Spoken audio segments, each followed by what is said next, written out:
My name is Kira Streets. I studied, what did I study? Design, my MFA in design at UT Austin from 2016 to 2018. And currently I'm working as a product designer at Guild Education.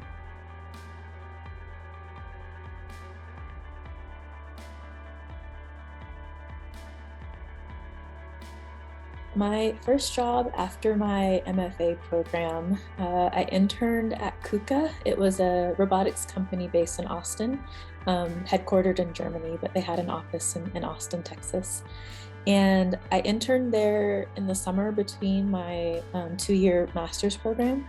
And then I was able to go back there full time after graduating, which was really nice. And the thing that drew me to that job was kind of the fact that I had like some familiarity with it. So my undergrad background was in mechanical engineering, and it was really nice to be able to kind of combine both the design and the engineering and the robotics experience that I had in school in this new first job. And it was my first like UI UX job as well. So I was able to my MFA prepared me for that, and just like getting the design language down, because though I've known art, I've known design for a while, just getting that kind of professional language was a really great thing to have in my MFA, and I think it really prepared me for that first job that I had.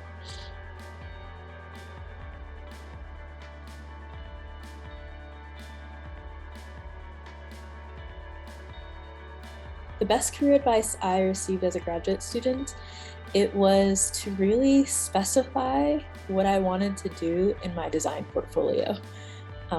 And this was, I think, really relevant for me because I do a lot of creative things.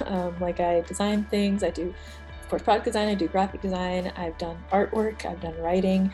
I'm very much a creative maker, so to speak. So I wanted to showcase all of that work, but it can easily get really, just a lot of things like all at once in your portfolio. So really refining and specifying what I wanted to do in my portfolio was one of the best advice that I received. And it helped me also just like be able to describe and really apply to the places that I thought would fit me best. So right now my portfolio, if you ever go to it, it does say like product design or UI UX design, and the main projects that I focus on are those pertaining to product design or particularly education. So I try to make sure that's specified throughout my portfolio even now. But I do still like put on the other things just in like another page, because I do still want to showcase all the other work too.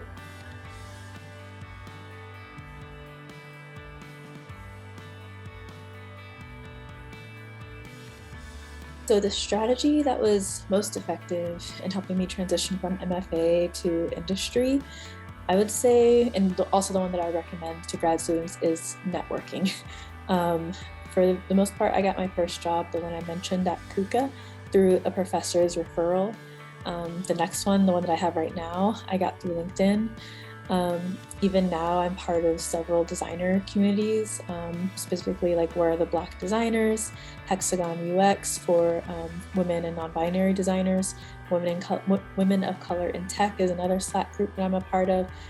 And I particularly love being a part of those communities because it makes sure that I'm connected, that I can find jobs, refer jobs, find mentors, mentees, and just like generally have a good community and know that I'm like not alone where I am. So it's really nice to find those communities. And I would say the second thing is to also be connected with the design world. One thing that I didn't do as much, but I started doing more as I continued in industry, is just being subscribed to like the design community like information. So like I'm subscribed to the UX Collective, which is like a weekly newsletter from Medium that just has all sorts of articles about design trends, design things, design other designers, inspirations, all these kinds of things, just so I'm keep myself like abreast of design happenings and such. So it was very easy for me to kind of be just in my academic world, but it's really good to stay connected, not only through networking with other people, but also just information wise. So find articles or designers that you admire and then follow their work.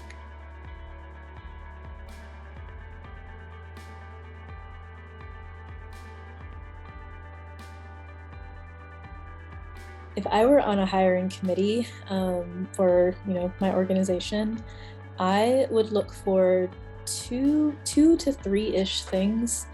First of all, I would look for how do you describe your design process?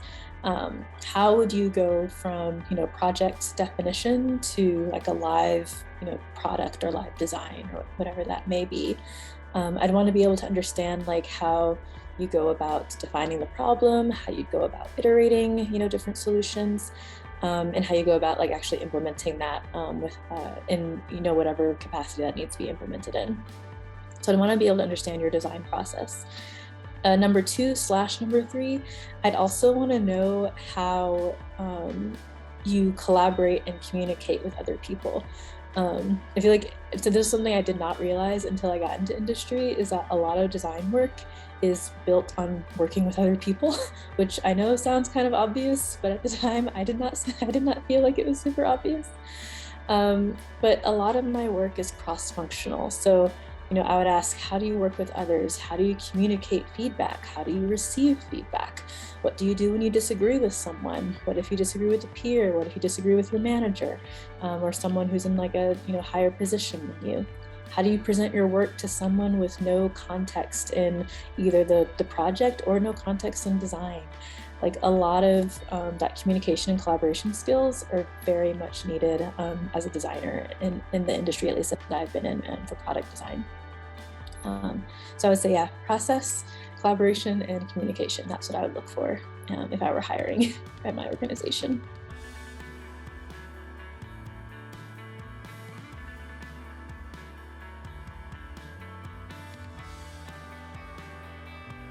A typical day at my position, it varies so much. It's one thing that I really love about being a product designer. Like every day is hardly ever the same. I'm going to give like the it depends answer. But it can truly depend. Like sometimes I'm doing design work in Sketch where I'm actively designing interfaces. Other days I'm defining user flows where I'm just making like flow diagrams and like figuring out where data flows in and out of the product or in and out of the feature. Other days I'm planning or running or analyzing user tests, just trying to get research and to inform the things that I design. Other days, or really I'd say a lot of my days, are characterized with like meeting with stakeholders and seeing validating my work or getting feedback on my work or just updating on my work. So it's really a lot of different things that can happen every day, but yeah, it definitely does not get boring at all.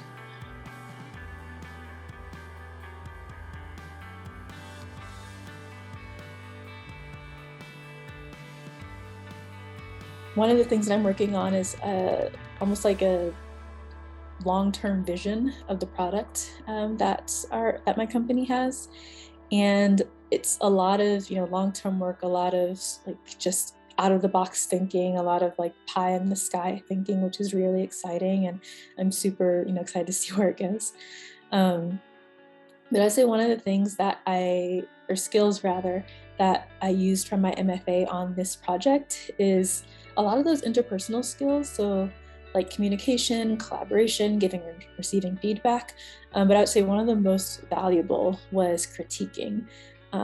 In the MFA program that I did at UT Austin, we had a lot of crits with our professors and our peers, where we would put up our work, whether it's on a wall or on a computer, and we present it, and then they would all give us feedback and ways that we can improve or expand on what we've done. And I would say like the work that I do, especially on this specific long-term vision project, is a lot of that. It's like basically crits, but like with designers, with like leadership, with product managers, with engineers, with like our directors and such. So it's been really valuable to have that experience in my MFA, just to get used to that kind of process. And it helps me, like, I think it helped me be better able to receive feedback and be able to action it as well.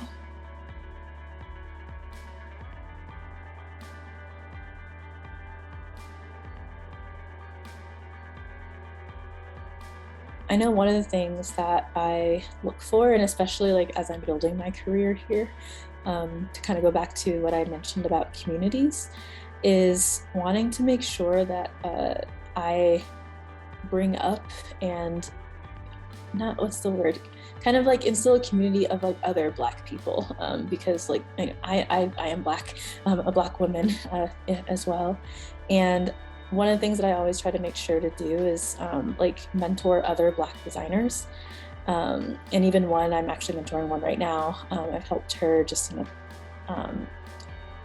improve her portfolio and get a new job, and all these kinds of things, and it's been really rewarding.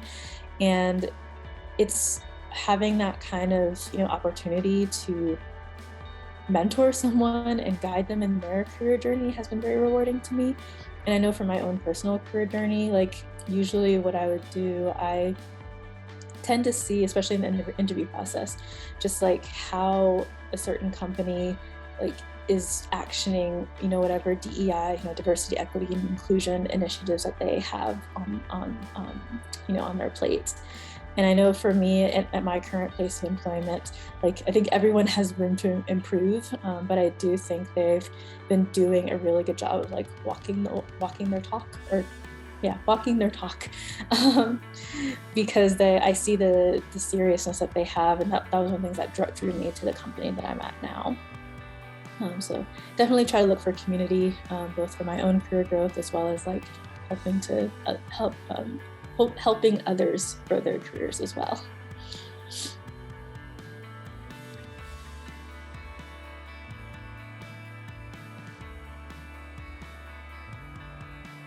So did I ever consider a career in academia? Interestingly, yes, and I'm still considering it. But I did want to go into industry first because I wanted to gain that experience. I wanted to, know what it was like to design for industry, for business, and kind of, again, get that language, get the process down, like be able to know it well enough that I can teach others, because one of my biggest dreams is to be a design professor. I love to teach, and it's just, again, I love to mentor people as well. So especially for me growing up, like I didn't really have very many Black teachers, and I would love to be that person for someone else who's coming up as a designer. So I know right now my career path is in industry, but I can see myself, 5, 10 years from now being a professor, like leveraging the experience I had in industry to guide someone else on their design career path.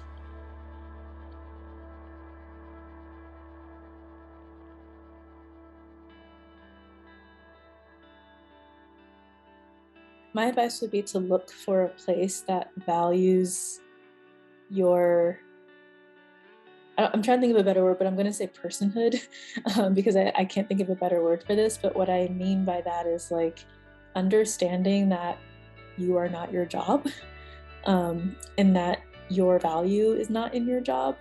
And that was something I had to learn through this pandemic because I was stressed. I actually lost my previous job during the pandemic.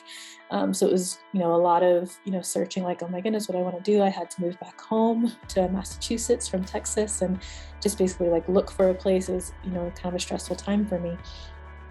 But understanding that like my value was not in my job or my ability to produce was, I think, a big thing that I learned, and some advice that I would give to someone who's working in this environment.